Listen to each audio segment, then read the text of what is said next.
Hey guys, welcome back to Ferro Iron and Customs. I'm Michael, and today, well, it's the same day I started working on the receiver in the floor. So that video should come out before this one. I expect it should have been last Wednesday's video by the time you're watching this. Should be. Anyway, so we're going to get into this bead roller build, and I've already got the bead roller stripped down and got some metal cut up, and we're just going to jump into it. Alright, running the big rocks on this. We'll probably end up changing this pad, but we're running 24 grit and we're going to get after it.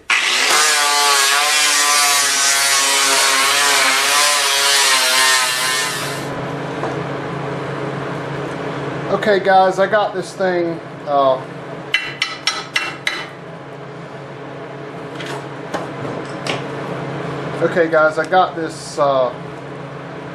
clamped down to this forklift fork.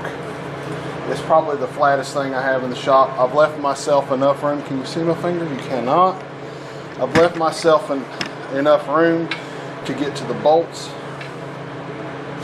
I decided to do this way just because it was going to be easier. I really like the way Fitzy built his.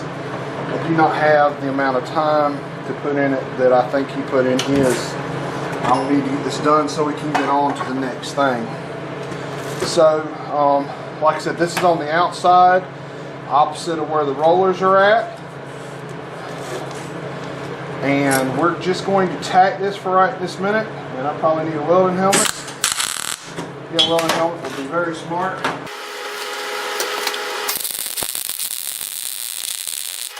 Alright, what we do not want to do is we do not want to warp this. I've seen a bunch of videos where guys would weld something in here and warp the bead roller. So I don't think this needs to be welded all the way. Several 1-inch tacks is probably just fine. So I'm going to tack it here and then flip around and do the other side. Let me get it tacked in, we'll come back.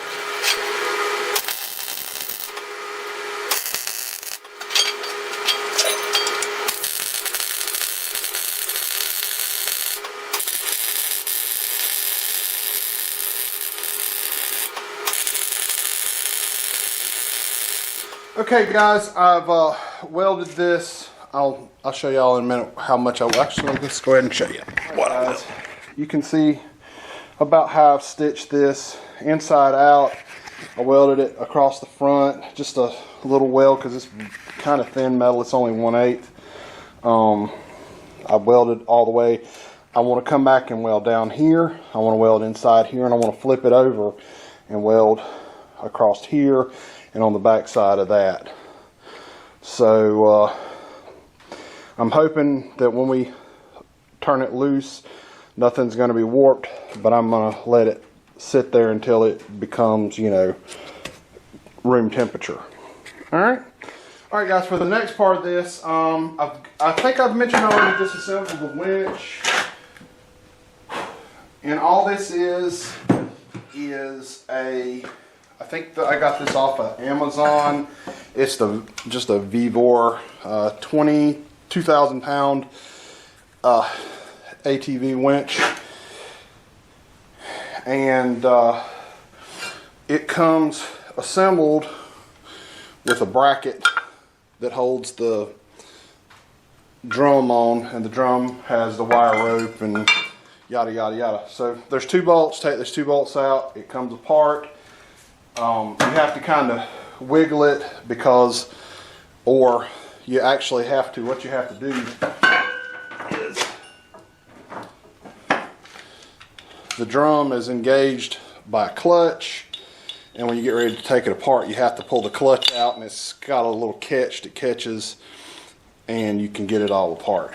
So now our next thing is, I took the drum apart. I took the wire rope out of the drum, took the drum apart, and what holds this in, the clutch in, what holds the little clutch dog here in, is a little spring pin goes through that hole right there. I just knocked it out, took the knob off, and it comes out and it's got a little spring, and that's what keeps it engaged. Now that's where we're going to have to come to while we're making this, is we've got to figure out a way to keep, actually I think if we don't cut the spring retainer out, I think it'll just keep itself engaged. So that's cool.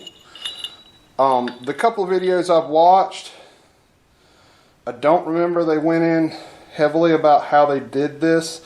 I know, Dave, I watched your video, Mad Ginger Customs, earlier this week, and I know he cut it off and drilled a 3/4 hole and put a 3/4 rod, which in turn, that bushing, he attached that bushing, I believe he attached it to the rod, or he welded this to a piece of 1 inch inside diameter pipe, which in 1 inch, I think the bead roller is probably 25 millimeter. I'll have to break out the mic and check. 25 millimeter is 15 thousandths of an inch larger than 1 inch.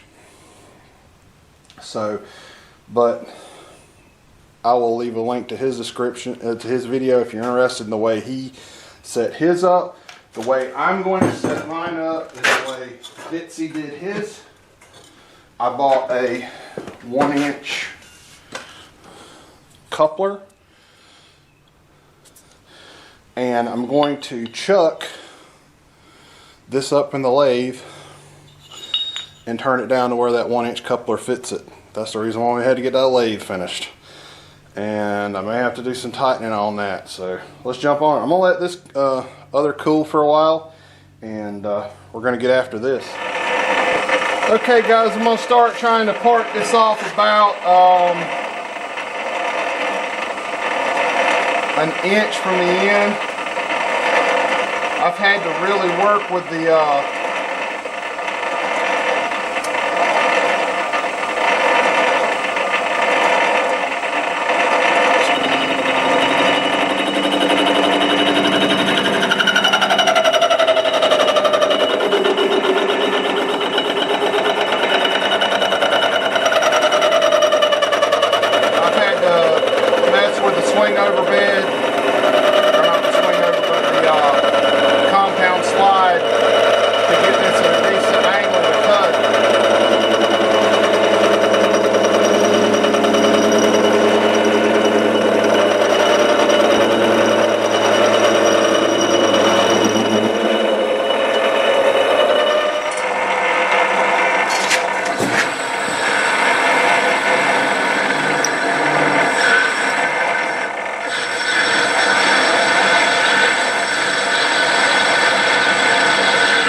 got a long way to go.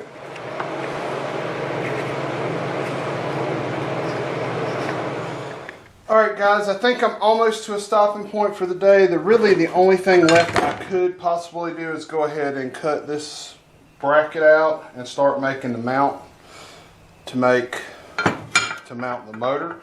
And heck, that would have nearly all of the mechanical done. I do want to go by in all of these places and take the set screws out and cut a divot where there's set screws.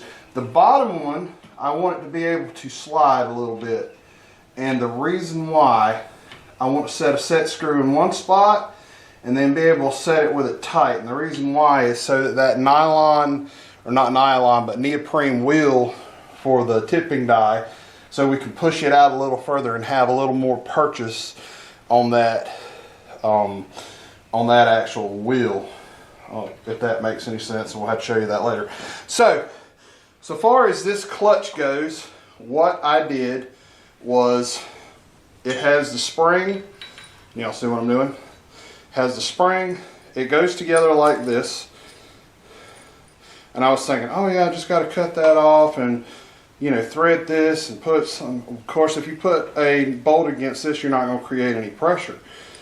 But if you put the spring back in and the little drive gear back in, when you put the drive motor on, it's got spring pressure against it. You can see it's pushing back. So it will keep tension against that motor when we make the bracket to mount to the actual. And we're just going to have to basically extend that one a little bit and come over here to the frame. We may have to get a little creative because the bolts for the bushing blocks are right there. So, but that's it. That's all the mechanical stuff I can do except for mounting the motor, and we're going to do that next time we get to work on this. Like I said, I'm in the middle of doing both projects at one time. My camera says it's about to die, so we'll see y'all when we come back, which will be, you know, right now. Okay guys, so it's Friday already and I haven't had time to really get out here and work on this. So I got in here tonight and I cut off a couple pieces of, I think they're 3/4. I believe it's 3/4.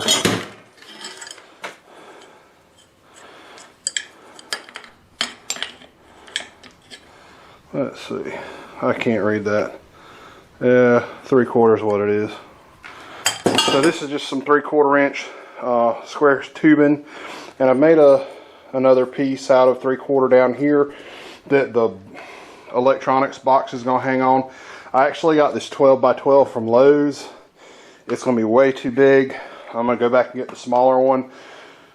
The smaller one's probably going to be kind of tight on the electronics, but that's just so big it's going to be in the way. So I'm going to blast the tacks in this, blow this thing apart, or I'm going to take it apart, tack everything up, or weld everything up, and we're going to paint it tonight. So hopefully tomorrow, hopefully we can get back in here and get the wiring done on this thing and get it finished, put together. So we're going to try. Okay guys, we're back at it on this bead roller build. So I tried to go back and look at the footage because it's been a couple weeks. We've, you know, set the mill up. That took last weekend and this weekend, so I've got about 2 weeks in dealing with the mill. So I know this has been at least 2 weeks ago that we worked on this, and it took a while for the electronics to get here. The box and the new power supply came in a couple of days. It took about a little over a week and a half. I mean, as a matter of fact, I think it was last Saturday when that showed up. So I've already been hard at it this morning. Let's see. I know I showed the brace I created. I may make another brace that comes off at the top just to give that a little more support. I'm kind of happy with this box other than it being plastic. We may do something different in the future. All I've done is use the little two-sided tape to attach these. This H-bridge is very well labeled with power and motor hot and negative. This is kind of labeled pretty good. This has a L, that is your line voltage or your power. Then N, there's an N for neutral. In the United States, white is neutral, black is hot, and green is ground on your residential wiring. The rest of it's simple. You have 3 grounds and 3 hots. I just kind of tried to stagger the grounds and the hots so nothing would, you know, touch. It's a little close over here, but I mean, we got plenty of wiggle room, and we've got some you know, we got our little stress relief things there, clamps. So this is the forward and reverse switch. To put this in the box, all I did was drill the hole and used my little triangle shaped file here to shape the hole to where the switch would fit, and it fits in there really tight. This is just a hole, like a 1/4 inch hole. It has off and, you know, full speed, so you can set the speed of your controller. So hang on a second, we'll plug this thing in. Alright, I got it plugged in. We're just gonna take and probably cable tie the display inside. There's no need of me having that mounted on the outside of the box. I do want to cut a few air holes in the front so we can pull air for the electronics, but it's in forward now.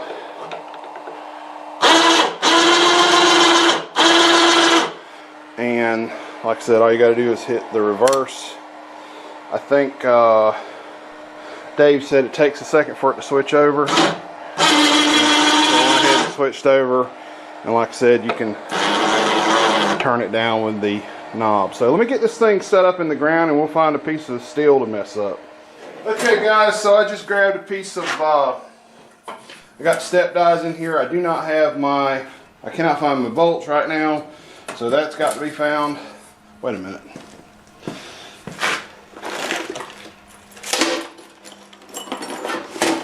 Okay, I know exactly where I put them. Put them somewhere where I would lose them. Okay, we're back. So let's I may have the dies in it backwards. We're just going to go ahead and run it. Oh, I'm going the wrong direction.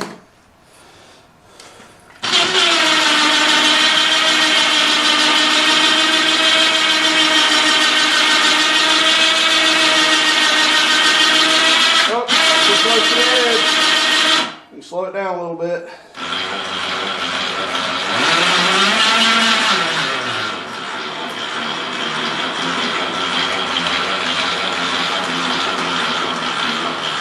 Guys, it'll be best to go ahead and set up your lines. Like I said, I'm just firing from the hip on this.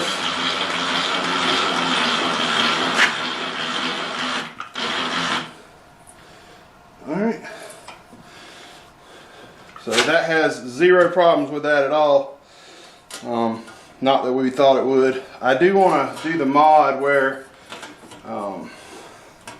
we got the spring, so we're going to do that. I need to make a table. I need to make that last piece for down there. I kind of wasn't, like I said, you need to mark off where you want to roll and go slow about it. So let's see. See if we can make that look something like a floor pan. This may not work out because I'm not sure this is the way we need to do this, but we're going to go for it. Why are we not going? Get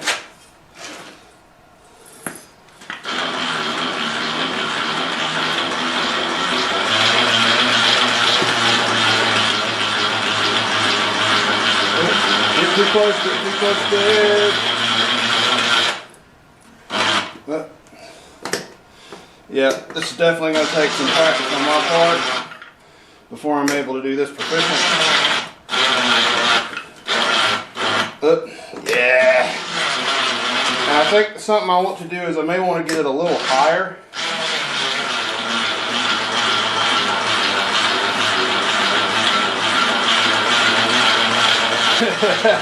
Guys, I'm all over the place.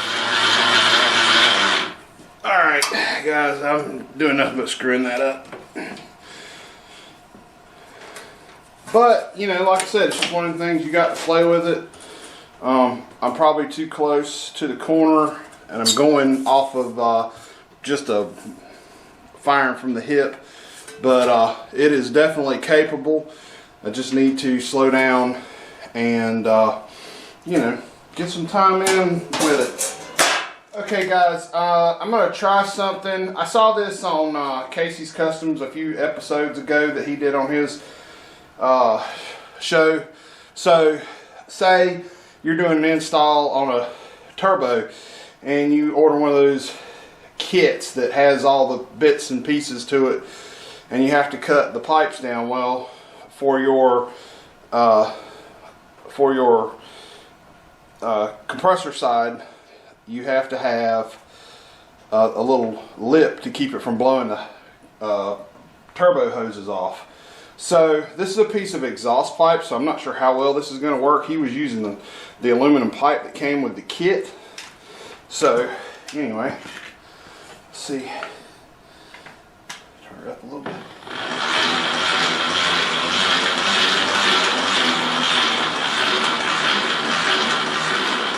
It may not do it to the exhaust tubing, because this exhaust tubing is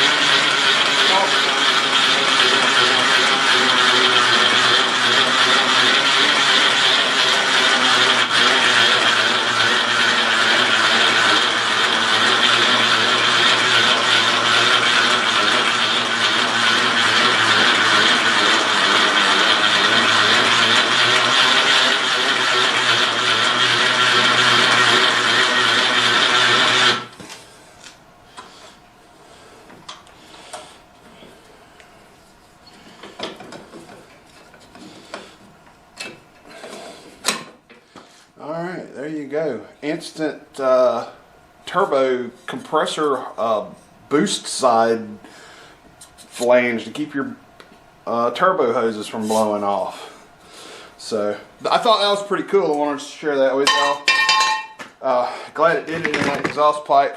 So, alright, so, well, I'm glad that this is done. Still got a couple of things we want to do. We want to make it where it's not so, you know, floppy. I got to do that. I actually need to bring it up. I'm probably just going to get another piece of pipe and put on the end of it, because I want to bring it up high enough that I can really get my eye down on it and see what I'm doing, because I was having to get all low trying to make it work. And I've got to spend some time using it so I don't maybe make the floor pans look a little nicer in a Volkswagen than this practice piece that I did. But that's why we practice, to make mistakes, and we make mistakes to learn. So that is the part number for the H bridge. It came off of Amazon, and this one was labeled very well. It actually had a sticker on it that said which leg went to the motor and which leg went to the, I just dumped something in the floor. I think it was a die for the bead roller. So it was very well labeled. I do want to make these cables running down to this foot pedal longer. They just are long enough right now, and if I lift it up another foot in the air, they're not going to be long enough. And I want to get a set of, I think they're called Molex connectors. If I'm not greatly mistaken, I'll look that up when I get inside and show you what I'm talking about. Leave a picture. Use them in industrial applications as a two-prong connector that you can just clip together so that I can separate the foot pedal from the machine, so you're not, you know, having to wind it up and drag the pedal with the machine while you're trying to move it. So this is a 60 volt, 60 amp power supply. So I think the other power supply was like 40. It was, or 30. It was half of what this power supply is. Let's see. Can y'all see that? And whoops. Yep. I can't tell if y'all can see that or not. Focus. Okay. That also came off of Amazon. Like I said, it took a while for the H bridge to come in. Evidently it had to come from China to get here. I don't know. But anyway, the bead roller's done. I'm ready to start making the floor pans. Unfortunately, we're going to be back working on Valerie's car coming this week. I hope that we're down there in Glenn's shop painting all week, or at least getting that car ready to be painted. I have got probably 4 or 5 days, 6 days in the shop before I can get back in here. Matter of fact, the only place that's kind of cleaned out is around the middle and around where this is in the ground. Everything else is an absolute disaster. So, you know, we're going to be working on that going forward. Anyway, that's it. Hope if y'all like the video, leave a thumbs up. and like and subscribe and all that fun stuff. Go check me out on the YouTube. It's Favorite Iron and Customs fan page. I'm running administrator for that, so if y'all want to, I do occasionally post videos during the week while I'm working on stuff. There's a few pictures of the mill that didn't make it to YouTube. If you're interested, go check that out. Give the fan page a like, and you know, hang out over there. Gary hangs out, and Mike comments, you know, now and then on stuff. So from my car shop, and Gary from Gary's Car Stuff. So I think anybody else is on that page. I think that's it from the YouTube community. I think I may be wrong. Anyway, y'all have a great week, and I'll be back with you probably something on the Mazda. Like I said, that's what I got to get. I need to get that off my plate so we can get back to working on stuff we want to work on. All right, see y'all later.